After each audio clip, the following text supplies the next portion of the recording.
Hi, this is Brendan Davis from Bedrock Games and the Bedrock blog, and I'm here with Adam Balderstone, and we are continuing our discussion of 2006 Return of Condor Heroes, a Chinese drama. Today we're going to be doing episodes 11 through 12, and in these episodes we have a Heroes Summit to determine the leader of the martial world. We have the summit is crashed by Jin Lun and his disciples, and there's a big fight, and it ends with Guo Jing seriously injuring Jin Lun, and he and his men leave. And then at the end of the battle, when they're sort of trying to decide who the leader of the martial world will be, there's the offer of a marriage between Yang Guo and the daughter of Guo Jing and Huang Rong, and both Yang Guo and Zhao Longnu refuse. And this creates a stir, and then it's revealed that they intend to marry each other, and this attracts the disgust of the entire martial world because they regard it as a form of incest. So they end up leaving and going off on their own, and then, through a series of coincidences, they end up joining in a fight that's already taking place between Jin Lun and Huang Rong and her daughter and the Wu brothers. And after they help sort of essentially rescue them from this battle, they stay at an inn together, and it's there that the seeds of doubt are sown in Zhao Longnu's mind about whether she and Yang Guo should be together because it might bring him pain, and also he might grow restless living with her in the ancient tomb. So. Those are very broad strokes. There's obviously a lot of finer details in there, but that's what happens over the course of the two episodes. So before we even get into the details, Adam, what did you think of these episodes? What were your thoughts? Oh, they're a good pairing of episodes there, because I mean the first episode we watched is just straightforward, exciting, lots of fights, lots of action, lots of humor. And then we get the really dramatic aftermath of that in the next episode with the marriage refusal and as you say, the disgust of the martial world, as you put it, kicking in, and then it ends on the cliffhanger kind of Zhao Longnu looking like she's going to take off at any moment. But yeah, this was great. I mean, one thing I liked early on. I mean, just to get into details a little bit, I like Huang Rong stepping in to grab the beggar stick at the beginning. It was just kind of a nice callback to her taking the stick from Guo Jing's father, whose name I'm blanking on at the moment. Yang Kong. Yang Kong, of course. Yeah, it's just the classic move for her to make there, get the stick back. But so yeah, I particularly enjoyed that moment early in the episode. Yeah, my favorite is the scene where he starts repeating, and I don't know how clear this was to you in this version, because in the book they kind of explicitly say what's going on, but he's fighting with Distressor, the disciple of Jin Lun, and Distressor a monk, and every time and he's kind of a little bit of a simple guy, like he's I got that impression. Yeah, and so he'll say something to Yang Guo, I think in Tibetan, or I forget exactly what the language was, but it's not a language that is like Chinese or anything, and Yang Guo is just repeating back whatever words he's hearing to him, and so the sequence of things he says is something along the lines of, so Durba says to him, "My teacher is Golden Wheel Monk. I am not a kid, I am a monk." And then Yang Guo says that back to them. And then Durba says, "I am the senior disciple." And Yang Guo says, "No, I'm the senior disciple." And eventually Durba kneels down because he believes that Yang Guo is the reborn spirit of Jin Lun's disciple who died, who is his. If the guy had lived, he would be the senior disciple. And the thing that so. You don't realize it now. I'm going to spoil something for you here, but it's important. This becomes a recurring thing over the course of so this isn't just this one moment. This becomes a recurring thing over this is like the defining feature of him and Urba's relationship. Oh really? Yeah, that's interesting. It's just really an interesting kind of thing to have happen. And Jin Lun immediately understands what's going on, and so does and Huang Rong gets it, but a lot of but Erba just sort of earnestly seems to believe that Yangor is this senior disciple of his, and it's creating a lot of confusion because Jinlun tells him to attack. He's like, he can't. He's a senior disciple, and so. Yeah, but yeah, Yang Gao is definitely in full Bugs Bunny mode during that thing with all his verbal play going on and everything. But well, there's the whole thing where Jinlun fights Xiaolong Nu, and Jinlun says, like, I want to see if you can withstand 10 of my moves, and yeah, and Yangor sort of lawyers him. He like he just counts anything as and he's already up to 20 before Jinlun is even taken a step, and so and he's just constantly doing things like that. But he's very quick on his feet this whole time. He's just constantly kind of he's one of these people whose mouth is just constantly running. yeah. I mean, I said Bugs Bunny before, but it's always also kind of Peter Parker-ish to a degree, with constant quips while he's fighting.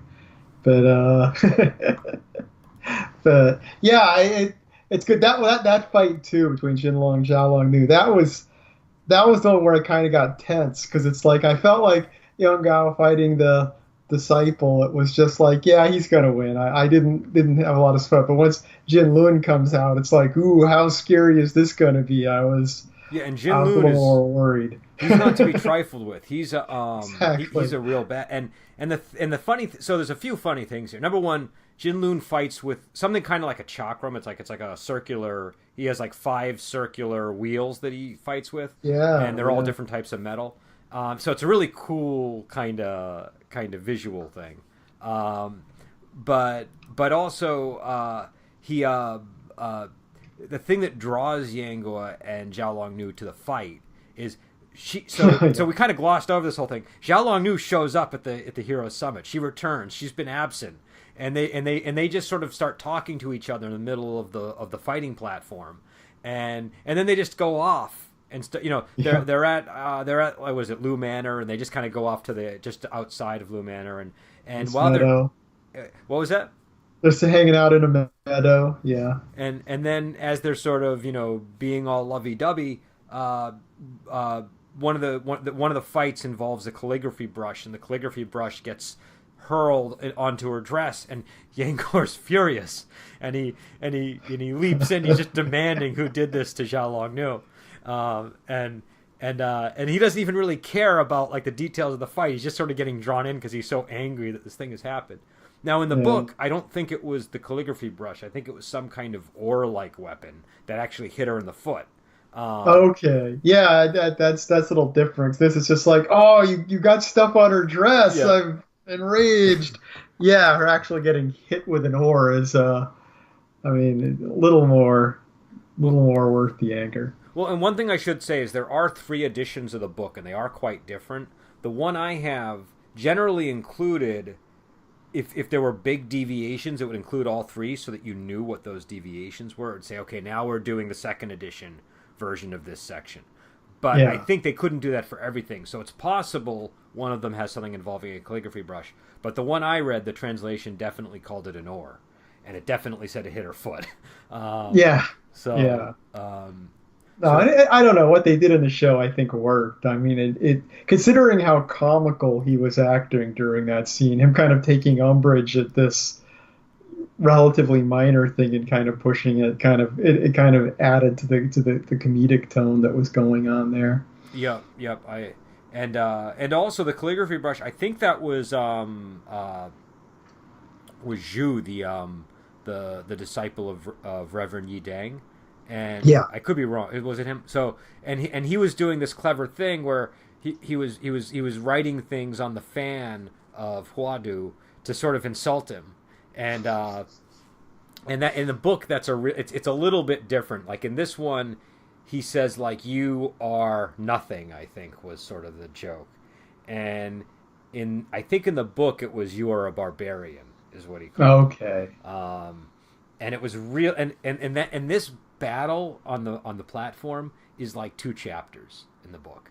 Yeah. And each book is only 10 chapters in this. There's 4 volumes in each sort of story, and each volume is only 10 chapters. So to devote like 2 chapters to a fight is still, it's quite a bit of space.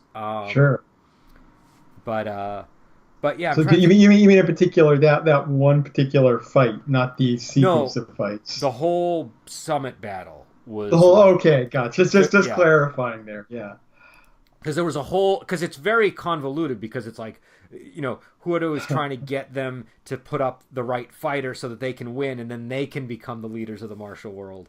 And it's a and there's sort of like this chess game going on as they're trying to pick the fighters, and in the end it ends up being that Jinlun and Guo Jing kind of clash, and Jinlun is hurt to the point that he can't even talk, and then Yang sort of steps in and is talking over him. He says, you're silent, so obviously that I'll take that as you accepting defeat, and he just kind of like running circles around him linguistically. Yeah. It's no, I mean the like you say, all the chess game kind of going on, be it between the fights or within the fights. It's great. I mean, this is a really well told tournament kind of story in of itself, just within the larger story. I just thoroughly enjoyed everything about this episode. Yeah, it's a lot. It really kind of puts on display what the martial world looks like. Yes, it does. You get that sense immediately of, this is one of the reasons why I recommend Return of Condor Heroes, because it's so on display in this moment. Just sort of like, like how, like, you get sort of the martial world and kind of the Wulin sort of kind of all coming together, and then when you get into episode 12, this is, things kind of wind down a bit, but then the drama really sort of amps up tremendously. Yeah, like I said, it's a really nice pairing. These 2 episodes, one after another, they complement each other well. Yeah, I mean, but yeah, the ending with Guo Jing kind of throwing out the marriage invitation there. And once again, that's like another thing. It's like, wow, that's a terrible thing to do in front of everyone in the martial world. It's like you're because I mean, even aside from the reason it didn't happen, Zhao Longnu could have had a number of reasons to reject it. And it's like you're really setting your daughter up for potential humiliation here. Well, you kind of see it in Huang Rong's. She doesn't say anything, but she's kind of like, yeah, because Guo Jing, he doesn't get this sort of thing. He's very innocent about this sort of stuff, and he just kind of enthusiastically, popped into his head and it came out of his mouth.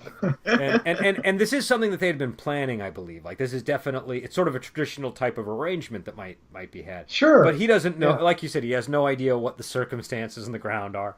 And it is very interesting to watch his reaction and Huang Rong's reaction as everything is unfolding, because she gets things right away and you can always see it on her face.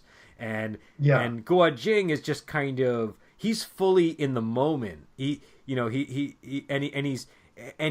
doesn't question the subtleties of everything the way, there's no exceptions in his head. So number one, Yang Guo refuses, and then Zhao Longnu says, no, this, I'm not going to let him marry anybody, because he and I are going to be husband and wife. And then like everybody is like what did they just say? Like, and you just see the looks on people's faces, just utter disgust. Just they do a camera pan. They just pan through everyone. Just. And I mean, you get the thing where people are like shaking their head and just like, like, you dirty. Just like, they just have that look. And, and Zhao Longnu has no sense of it. She doesn't understand the rules. Like, she doesn't understand what taboo they're even breaking, because she's lived in the ancient tomb her whole life. And Yang Guo is sort of just becoming aware of it. Like, like you can sort of, he's the kind of person, he's kind of lived a sheltered life, but he has exposure to the classics and to the things that Huang Rong taught him and the things he learned at Chuanzhen sect. And he also picks up on things very quickly. So as soon as it's explained, he gets it. But he rejects the idea Yeah, immediately. exactly. He gets things, but he's just naturally rebellious anyway, so it doesn't. And this causes Guo Jing to just be furious with Yango. Guo Jing is does not he you know so number one, it's interesting to consider. So what's going on here is Guo Jing is basically at number one, he's asking Yanguo and Guo Fu to marry each other. Like he's trying to arrange a marriage with them, which itself is kind of odd because his history with Huang Rong was fraught with all kinds of issues where like she could have potentially had to marry somebody else, and he had an arranged marriage with the daughter of Genghis Khan that he through a series of things was basically was able to get out of, but he didn't he was honor bound to it, and he didn't just sort of say, well, I'm not going to do it. Yeah. But like they of all people should understand the Yeah, I know. I know. Well, from of course, from Gua Jing's perspective, it's he he uh basically has the situation where his daughter is in a situation where it's going to really hurt her. So yeah him having a very strong reaction to it and not understanding, it's like it's become very personal to him instantly.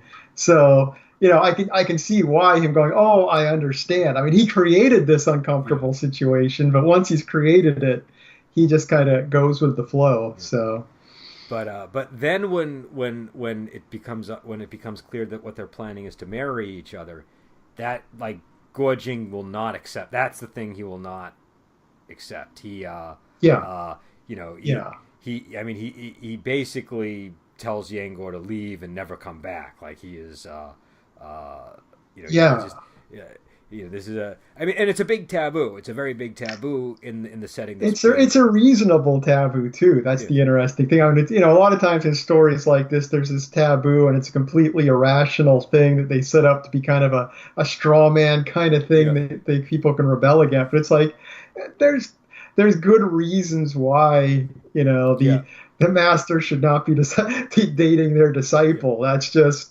we it's teachers and students. We frown on that in our culture. No, And yeah, that's so, what I was going to say. Is it's even something we still, we don't.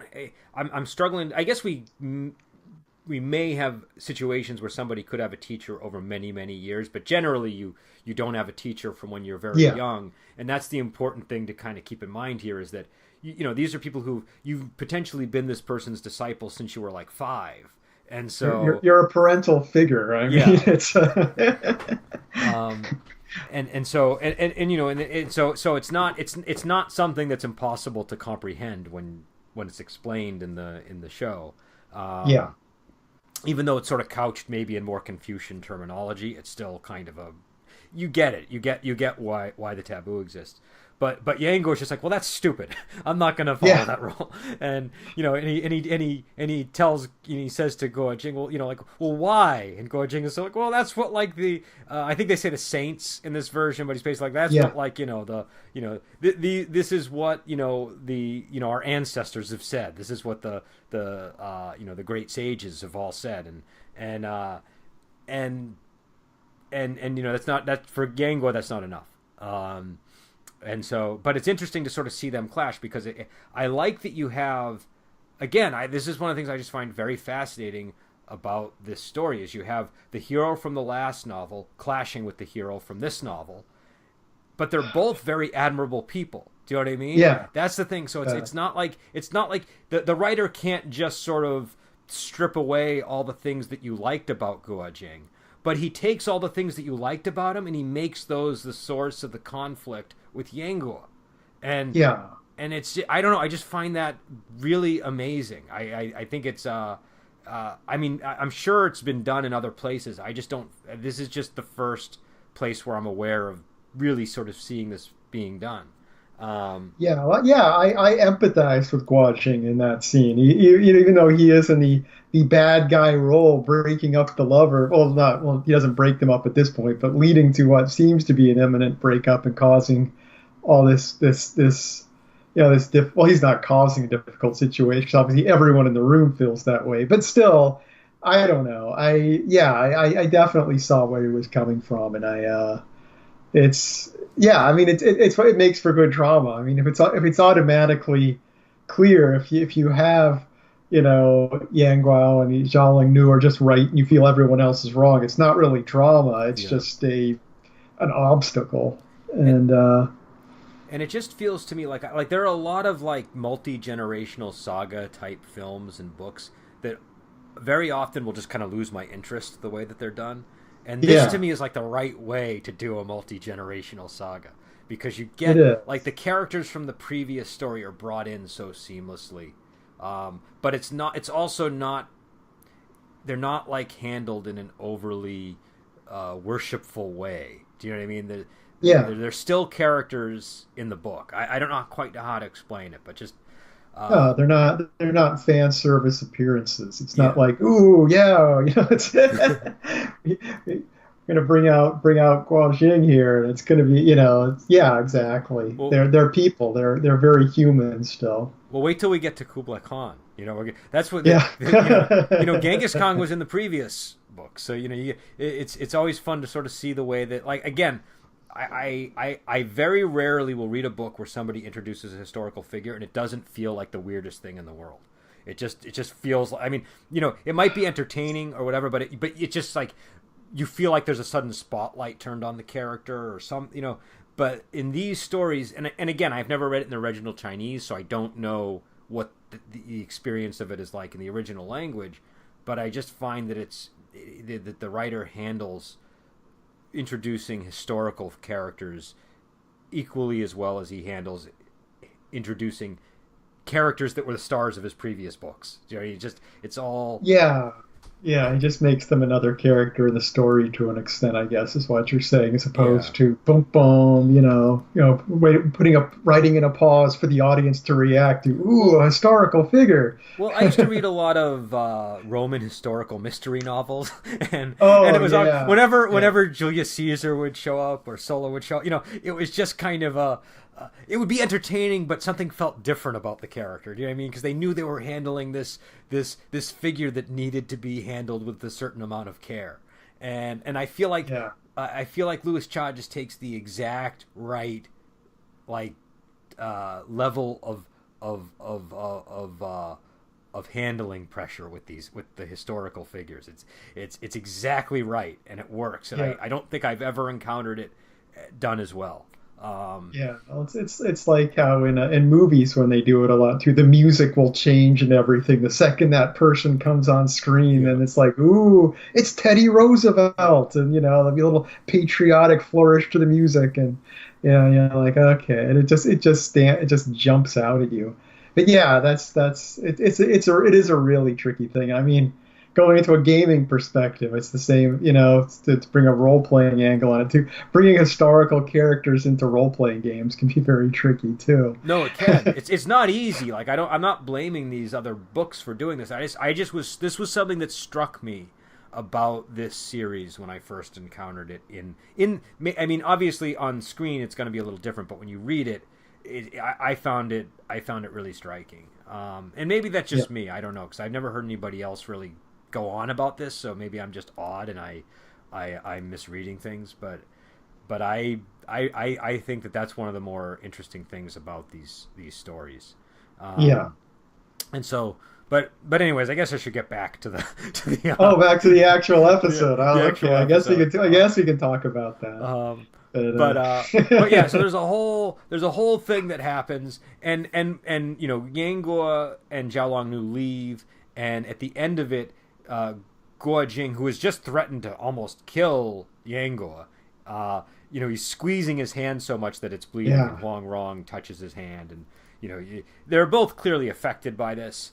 And there's obviously a time jump. I don't know if you found the next sequence of events a little bit confusing or not, because a lot of stuff happens. Yeah. Yeah, exactly. It's like, okay, well, yeah, I mean, I could just to state my confusion, we have Yang Guao and Zhao Nu take off, but then they run into the people that they left, and that's like, what's going on So here? so number one, coincidental meetups are just very frequent and common in these kinds Oh of stories. yeah, I was But fine with it. But one of the things that they kind of skimmed over is I think this is the scene where Jinlun kidnaps Guofu, if I recall, and then Huang Rong and the Wu brothers try to rescue her. Something to that effect. I'm not 100% sure how it went down in the book, but it was something like that. And then Yang Guo and Zhao Longnu get involved in that conflict, and so that's how they, and so Okay. and so then when they show up and they help them drive back Jinlun, they all go to an inn together, and that's why that's why there's that whole scene where Huang Rong talks to Zhao Longnu before she goes to sleep and sort of plants those seeds of doubt about whether, she tells her like Yangor is going to be looked down upon, and Zhao Longnu is like, well, he doesn't care, and I don't care what people think, and she's like, but haven't you thought about how it's going to affect him? And then that doesn't seem to be working, so she takes another tact and says, he's going to get bored. He's not going to, he's not going to be able to, sure, now he says he'll stay with you forever in the tomb, but in a week, in a year, he'll grow restless. And so, and again, it's very Huang Rong. She's not trying to change her mind immediately. It's just enough to kind of plant the seed. And then there's the conversation that's overheard with the Wu brothers, who are blaming Yang Guo and Zhao Longnu for their disgusting relationship, or whatever language they used, and she overhears it, Yang Guo overhears it, and Yang Guo is fuming, and she is trying to tell Yang Guo to calm down, and it's pretty clear, like you said, that she's probably going to leave in the morning is the expectation. Interestingly, they're keeping their same sleeping arrangement that they had in the we see Huang Rong notice that too. And in the book, she noticed it too. That was one of the details. When they throw in details like that, it's always kind of nice that they're, that's right from the book. That's kind of an important detail. It is. Well, there is the implication, oh, we're going off to bed. It's like, at first the implication, you kind of think that Huang Rong thinks, oh, they're sleeping together. And then she kind of gets a glance inside, and it's like, oh, this is the situation, which kind of puts a bit of a spin on it there. So, but something we also saw happen was Jinlun had a brief encounter with the Chuanzhen Taoists, and the Taoists didn't want any problems, so they just kind of got up and left. And he kind of made like they weren't going to be doing anything, like, oh, we're just here for tea. But as they were leaving, he exchanged glances with Zhao Zhijing, and he immediately knew that guy could, like, he said, that guy is going to be useful, and he instructed Huadu to go and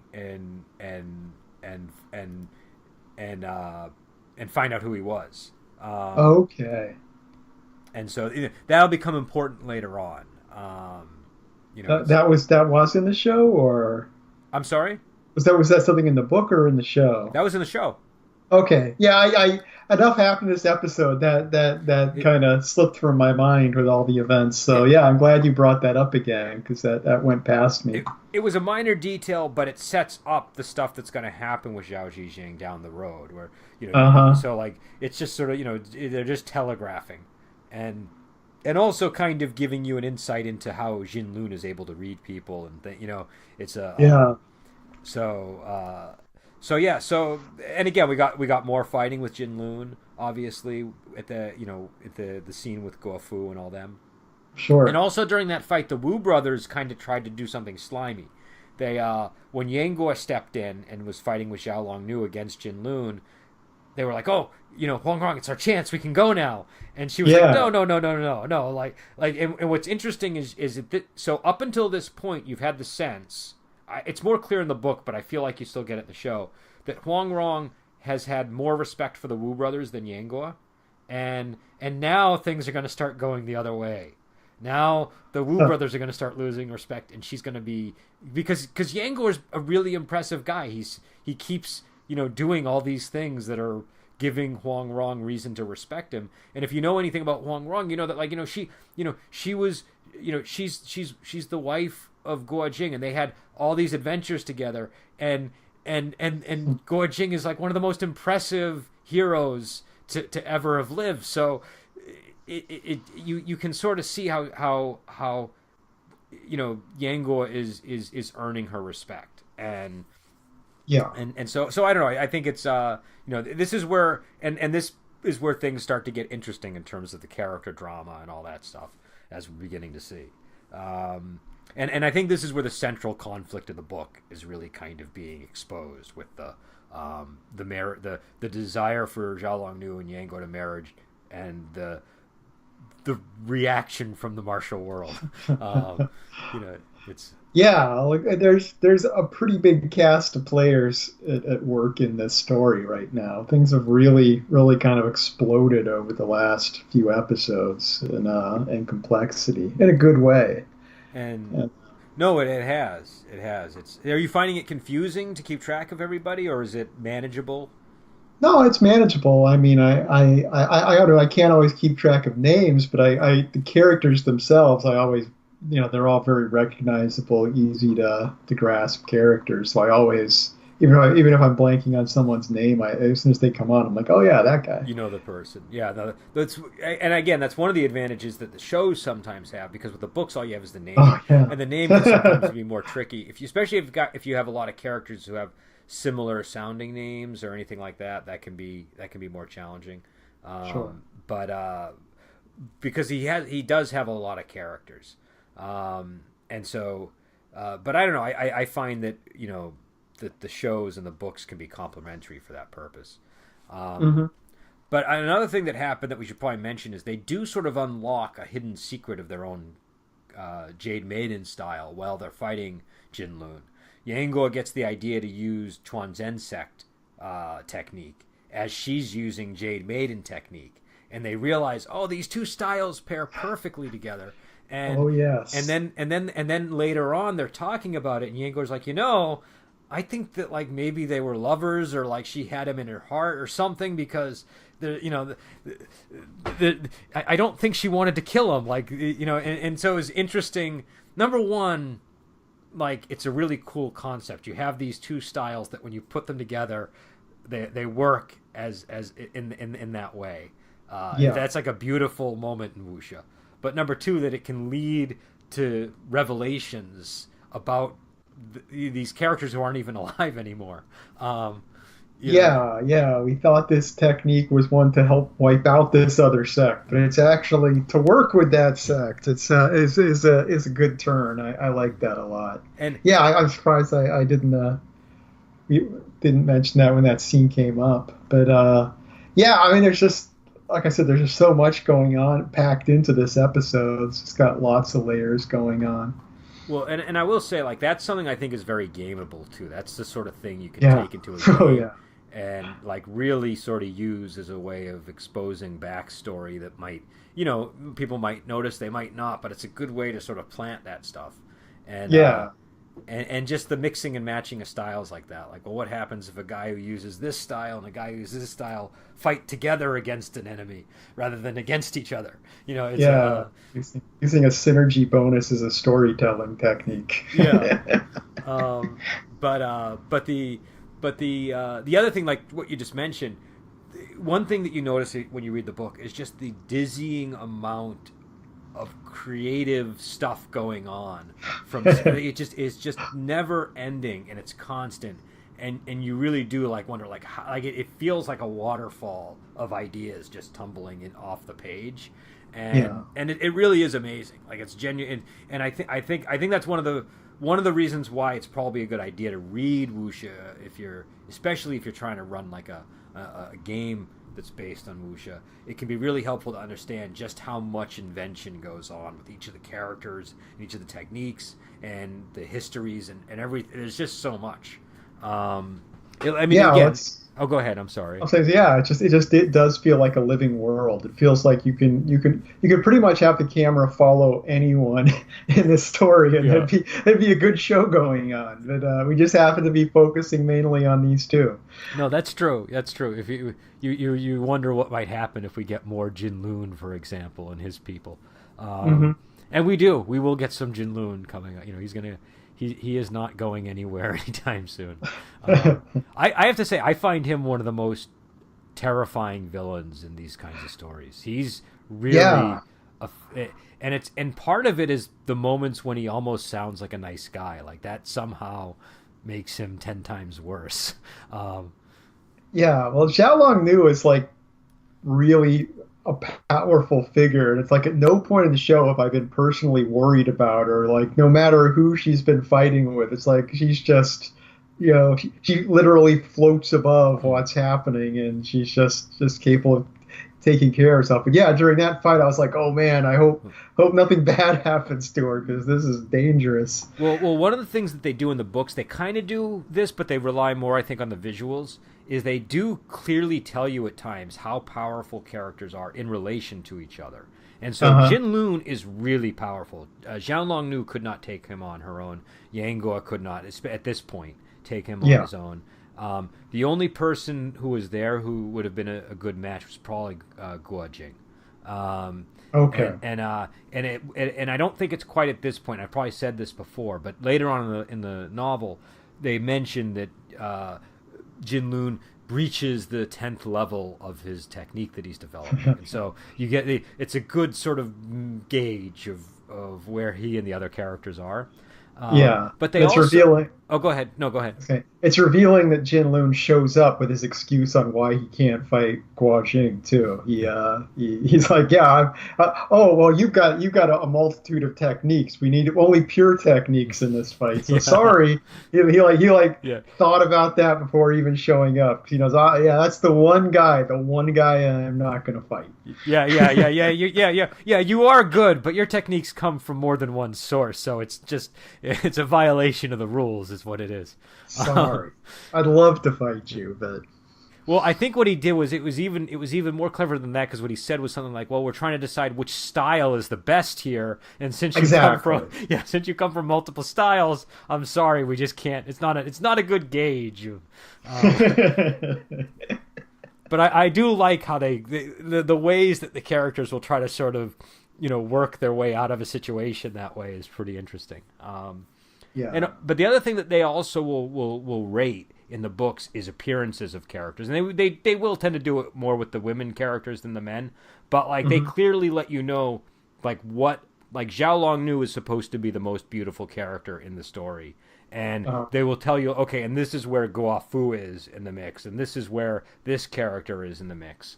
And so everything kind of gets quantified, which I just find very interesting. It's her role playing perspective once again. All the stats for the characters are right there on the page. That's where I'm coming from. If you're trying to do it in a D&D type mode, okay, you can sort of transfer that to charisma, for example. And you can transfer Jin Lun to level. Okay, he's a 10th level character, or whatever the range is. So it's but there's for really things that you wouldn't normally quantify in a book get quantified. So I do find it interesting. But yeah, so I don't know. We'll see what comes down the road. Obviously, we kind of know what's going to be going on in the next episode or two, but we'll see what happens. And So we had a delay getting to this podcast. So I've been waiting for. I'm waiting for a long time to get to more of the show. So I enjoy doing the podcast by itself. I'm excited now. I can dig back into more. And we're going to try to do 3 episodes before the next time. So hopefully we'll have more episodes, and this will progress at a better rate. So I guess we'll be back on. Are we doing? Well, we'll talk after the podcast, but me and Adam will be back on with more Return of Condor Heroes. And Friday we're going to do House of Flying Daggers, and I should have another Wuxia workshop sometime in the next coming week or so, and then Lady 87 should be out. So we have a lot coming out, and we will be back on, and we will talk to you later.